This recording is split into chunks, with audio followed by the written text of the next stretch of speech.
When I watched the conversation in the video, it felt as if someone had clenched my heart, squeezing it tight. My mother's voice was the first to cut through, sharp as a thin blade slicing into me. Deanna always acts so noble, but in reality, she's just paying us back for everything we've done for her. I froze. Paying them back? Sure, she helps with the mortgage, but what's there to be proud of? She makes plenty of money. She has no husband, no kids, no one to worry about. Can't she contribute more? My mother continued, letting out a sigh, as if carrying the weight of the world on her shoulders. My father didn't argue, he simply nodded slightly, his eyes still fixed on the newspaper in front of him. Meanwhile, Alex, my brother, let out a mocking laugh. She thinks she's the savior of this family. What a joke. She helps a little and expects us to be grateful? I paused the video, my heart pounding in my chest. I couldn't believe what I had just heard. Their words were so cruel. It shattered the naive belief I had always held, that I actually mattered to them. For the past 4 years, I had been covering most of the mortgage payments for the house my family lived in, through an investment company I had established, Crestline Investments. Not because they asked me to, but because I wanted them to have a stable life. They thought they were making payments to a bank, unaware that I had been shouldering almost the entire financial burden every month. I opened my financial spreadsheet, staring at the numbers laid out in front of me. $248,500. That's how much I had poured into keeping the house under their name. And them? They had only contributed $49,000 in 4 years. I closed my eyes, taking a deep breath. The video and these numbers were undeniable proof. I wasn't their daughter, their sister, or even a real part of the family.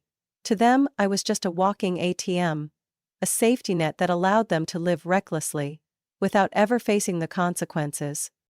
A new message popped up on my phone. Uncle Mark.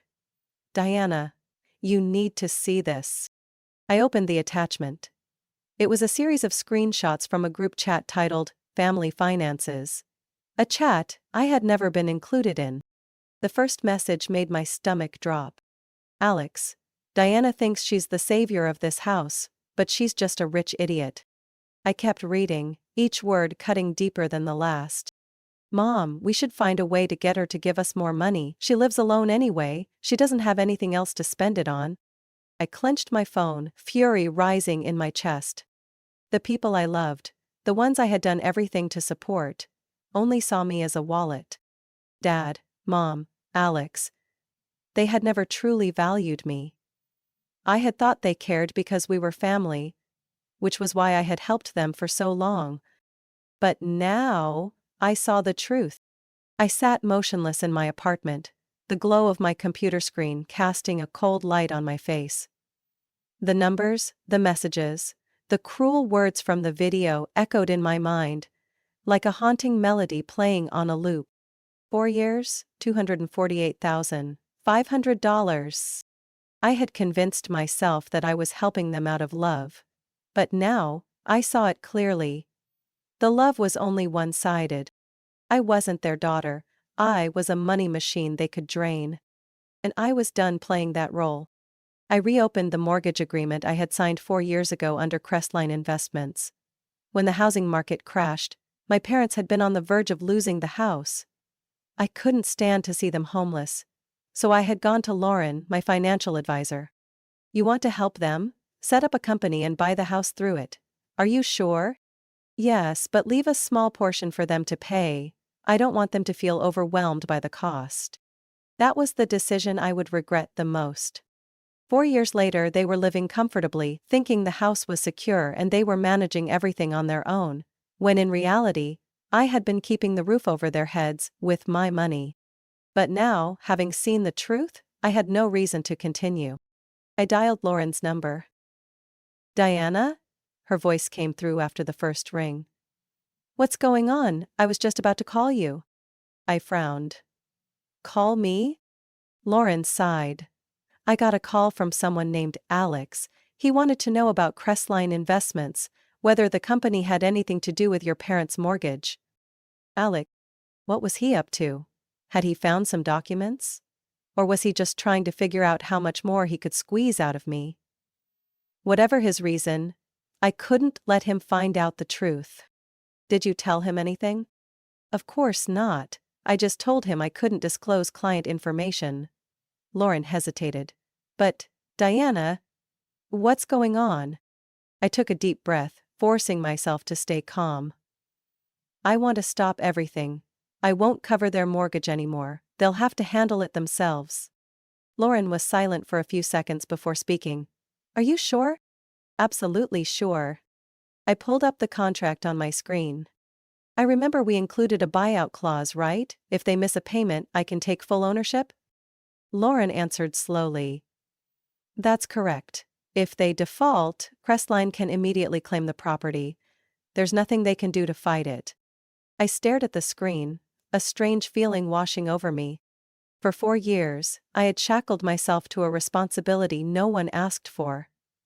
I had hoped that by helping them, I would be loved and appreciated. But they had never seen me as family. Now I didn't have to sacrifice for them anymore. I won't warn them, I said, my voice steadier than ever. I'll let them find out on their own when the payment is due. Lauren was quiet for a moment, then spoke softly. I guess you finally saw what you needed to see. Yes, and I'm going to let them face the consequences. After hanging up, I scrolled through my unread messages from Mom, from Alex. They were still asking for money, still playing the roles of concerned family members, all while scheming to drain me dry. I had made up my mind. I was going to visit the house one last time. To take a good, hard look at the people who had only ever seen me as a means to an end. I picked up my phone and sent my mother a message in advance. I'll be visiting home tomorrow. The next day, after months of staying away, I returned to the house I once thought was filled with love. Standing in front of my parents' home, I took a deep breath before pressing the doorbell. From the outside, I could see the warm glow of the lights filtering through the windows, hear the laughter and chatter coming from inside.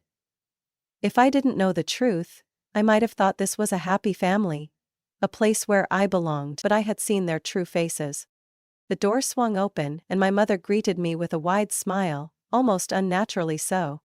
Diana, sweetheart, you're finally here. She pulled me into a tight hug, one that lasted a little too long, as if I were a long-lost loved one returning home. But I knew better. This wasn't affection. This was the opening act of a carefully rehearsed performance. As I stepped inside, I noticed the dining table had already been set with my favorite dishes: grilled steak, mashed potatoes, steamed vegetables, and red wine. A familiar tactic, using good food to soften me up before making their request. My father sat at the head of the table as always, his expression calm but with a hint of tension in his eyes. And Alex, my brother, lounged in his chair, arms crossed over his chest, a smug smile on his face. So, little sister finally decided to show up, Alex said, raising an eyebrow as I pulled out a chair. I thought you were too busy to make time for family. I gave a faint smile, my thoughts lingering on that word, family. Yes, I had come back to see what this family truly was. I always have time for family, I replied. My mother placed a plate of food in front of me, patting my hand gently, as if I were still a child in need of reassurance. Diana, your father and I are so proud of you. You've done so well in your career. I nodded, waiting. But, she hesitated, glancing quickly at my father before continuing. As you know, times have been a little tough. Your father's real estate business is struggling, and the mortgage payments aren't as easy as they used to be. My father cleared his throat, feigning deep contemplation. We've been thinking a lot, Diana. And we believe that family should help each other in difficult times. I set my wineglass down, looking at them intently. So, what exactly do you want me to do? I asked, feigning innocence. Alex shrugged, as if it were no big deal. Not much, just an extra $2,000 a month. That's barely anything compared to your salary, right? I smiled internally. They had no idea that I had already paid over $248,500 for this house, and still thought I'd continue footing the bill. $2,000, huh? I repeated, pretending to consider. That's right, sweetheart, my mother nodded, her voice sickly sweet. We know you can afford it. You don't need to worry, it's just a little extra help for the family. I looked at them, feeling as though I were observing strangers. These were the same people who, in that video, had said, "She owes us. She thinks she's so great?" I wanted to laugh. I understand. I nodded, picking up my fork and slowly taking a bite of steak. But I need time to think about it. Alex raised an eyebrow. Think about what? You have money. Helping families should be a no-brainer. I shrugged. It's just, I have some financial plans of my own. I need to review everything before making a decision. I saw a flicker of disappointment in my mother's eyes as she exchanged a quick glance with Alex, as if silently communicating something. Then she turned back to me with a warm smile.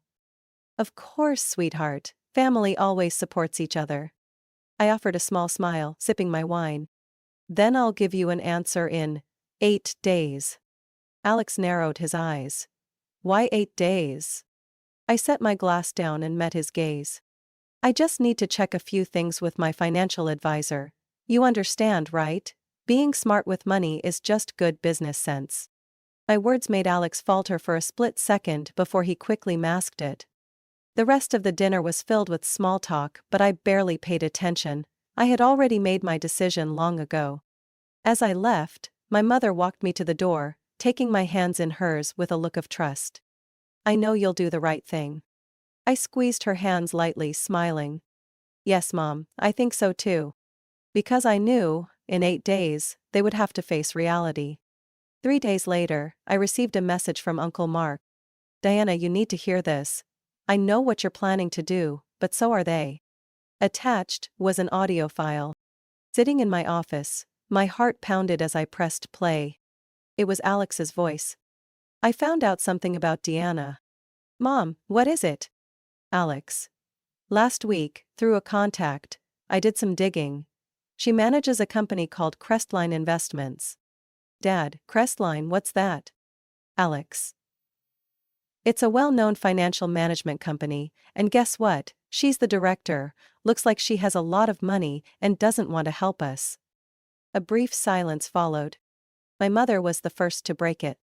So she really has a lot of money. She's been hiding it from us all this time? Her voice was filled with outrage. We have to do something. We can't just let her walk away without taking responsibility for this family. Alex let out a cold chuckle. Don't worry, I have a plan. I swallowed hard, my grip tightening on my phone.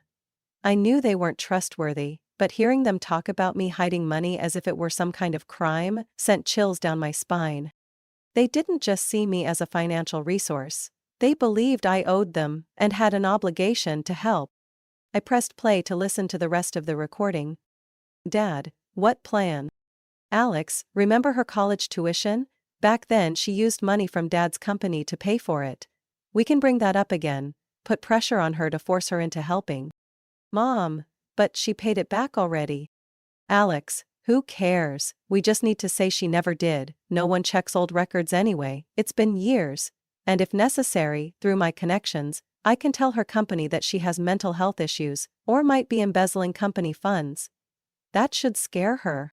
I shot up from my chair, my breath quick and unsteady. They didn't just want my money. They wanted to destroy my career. I had thought they were just opportunists, but now I realized they were much worse. They were willing to lie and manipulate to trap me. I closed the message, forcing myself to stay calm. I needed to think clearly. I couldn't let emotions take over.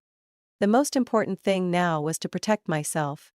I opened my laptop, logged into my company email, and sent a formal notification to the management team. I outlined the situation, detailed the threats my family had made, and attached the recording from Uncle Mark as evidence. They had no idea I held the highest authority in the company. I had to take control before they could act. I had to expose them first. After sending the report to the management team, I called Uncle Mark back. I just finished listening, I said, my voice colder than I expected. He sighed. Are you okay? I'm fine. I paused. Thank you for sending it to me. If you hadn't, I wouldn't have known just how low they were willing to go.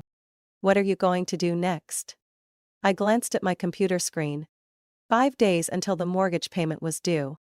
Nothing, I replied. I'll let them keep believing they have control over me. And then, I'll let them face the consequences themselves. I let out a small chuckle. They'll find out soon enough.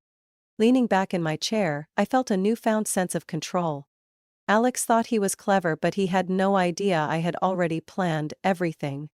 They wanted to ruin me? Fine.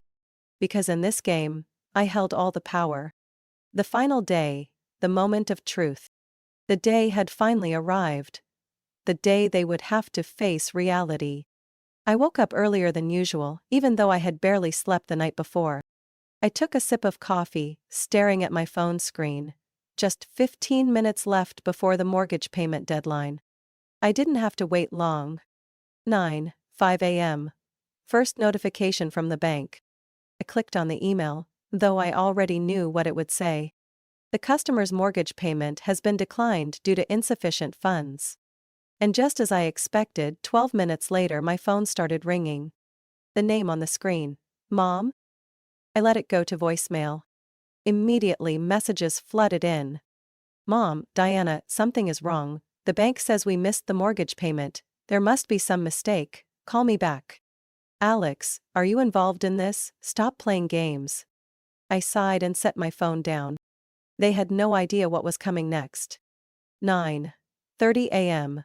Second email from the bank. I opened the new message, scanning the bolded text. Due to non-payment, ownership of the property now legally belongs to Crestline Investments, per the mortgage agreement. I leaned back in my chair, a small smile forming on my lips. I was no longer their silent safety net. I was the rightful owner of the house. And they were just tenants, who didn't even know it yet. 10:15 a.m. Call from Dad. I let it ring for a while before finally answering. Deanna? His voice was hoarse. The bank says we don't own the house anymore. What the hell is going on? I took a slow, deep breath, keeping my voice calm. Nothing is wrong, Dad. I just decided not to cover your mortgage anymore. Silence on the other end. Then, explosion. What? What do you mean? Since when? I smirked. Since today. Crestline Investments? The company that now owns the house? That's my company. And per the contract, the moment you defaulted on the mortgage, ownership transferred to me. A heavy silence filled the line. Then, my mother's voice erupted in the background. What? Surprised? I asked, my tone casual. Guess you never bothered to read the fine print, did you? You can't do this to your own family, my father roared. I laughed softly. Ooh, but I can. And I did. A new reality had settled in. For the first time, I was in control, and they were the ones left powerless. Then my mother screamed over the phone. What? Surprised? I said, my voice still calm. You never actually read the mortgage agreement, did you? You can't do this to your own family, my father shouted. I smirked. Family? Family doesn't secretly go through my files, try to blackmail me, and attempt to ruin my career. Family doesn't call me a rich idiot behind my back. Another silence. This time I could feel their panic on the other end. Alex was the first to break it. Diana, listen, I'm sure we can figure out a solution. There's no need to make this a big deal. I laughed. A solution? I raised an eyebrow. Like the one where you planned to falsely accuse me of embezzling from my own company? Alex's breathing hitched. How did you... Uncle Mark sent me the recording. I cut him off. I know everything. My mother gasped. Diana, you can't do this to us.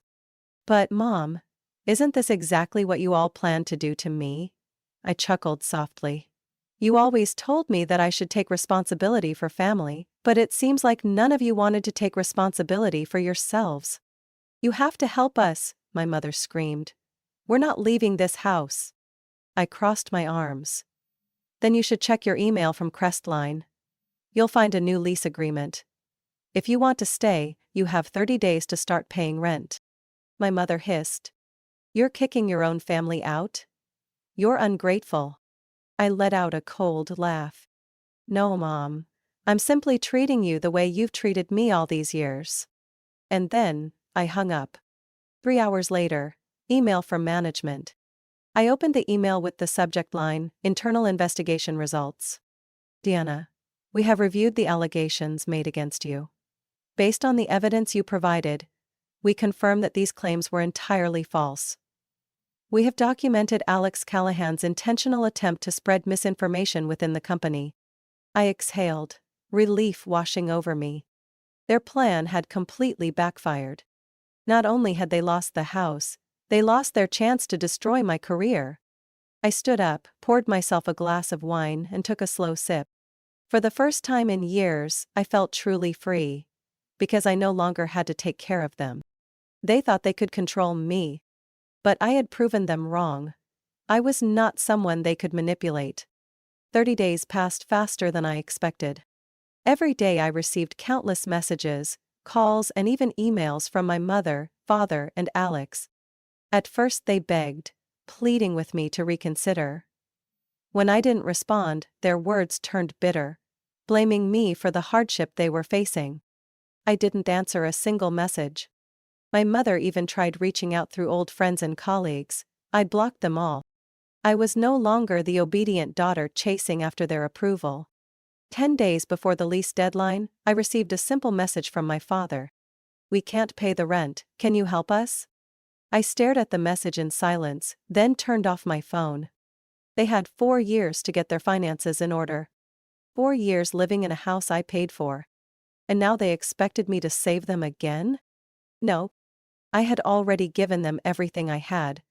It was time for them to take responsibility for their own lives. The day they left. That morning I drove to the house, parking a distance away so I could watch unnoticed. A moving truck was parked in the driveway. Alex and my father were hauling boxes to the curb. My mother stood in the doorway, her eyes red and swollen. They didn't see me, but I saw them clearly. Their faces showed anger, helplessness, and most of all, they had always relied on me as their safety net. Now, they had no one left to fall back on. A strange feeling rose inside me. I wasn't happy. I wasn't sad either. I just felt free. They would have to learn how to live without me. They would have to stand on their own. 3 weeks later, a message from Uncle Mark. Deanna, have you seen the news about Alex? I frowned and clicked on the link he sent. Real estate agent's license suspended for unethical practices. I read the article slowly, taking in each word. The real estate company Alex worked for had launched an internal investigation after multiple complaints of dishonest dealings. Turns out, Alex had been manipulating contracts, misrepresenting property values, and exploiting clients for personal gain. And thanks to Uncle Mark's recording, where Alex discussed fabricating accusations against me, the state real estate ethics board decided to suspend his license indefinitely. I stared at my phone, letting out a deep sigh. Alex always thought he was smarter than me, that he could lie, cheat, and manipulate without consequence. But in the end, he destroyed himself. When the news spread, the relatives came crawling. As soon as Alex's scandal became public, my extended family, the ones who never cared about me before, suddenly started showing up. The first message came from Aunt Laura. Diana, no matter what, they're still your family. You can't just let them struggle like this. Then, a call from a cousin I hadn't spoken to in nearly a decade. Deanna, you know, everyone is really struggling right now. Maybe you've been a little too harsh. I hung up. None of them were there when I needed help. But now, when I had walked away and my family was suffering, they suddenly expected me to fix everything. I blocked all of them. 3 months later, selling the house. I signed the final papers to sell the house. I no longer felt any attachment to it. The walls that once held my childhood now only carried memories of betrayal and manipulation. But instead of keeping the money for myself, I did something more meaningful. I established a fund to help victims of financial abuse within families. People like me, who had been treated as walking ATMs by those who never appreciated them. The money from the house sale became the first contribution to the fund.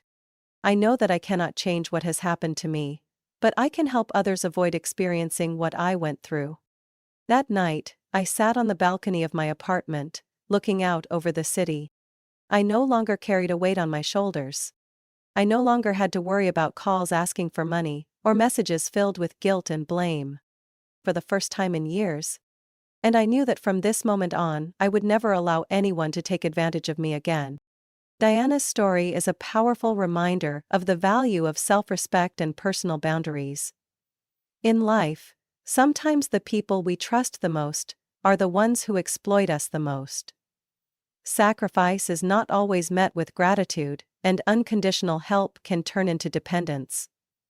Diana learned to put herself above her family's unreasonable expectations, and realize that family ties are not an excuse for being used. Sometimes, the only way to find peace is to walk away from toxic relationships and protect yourself. What do you think about Diana's story? Have you ever experienced family members taking advantage of you like she did? Share your thoughts in the comments. And don't forget to follow the channel for more real-life stories filled with emotion about family and life.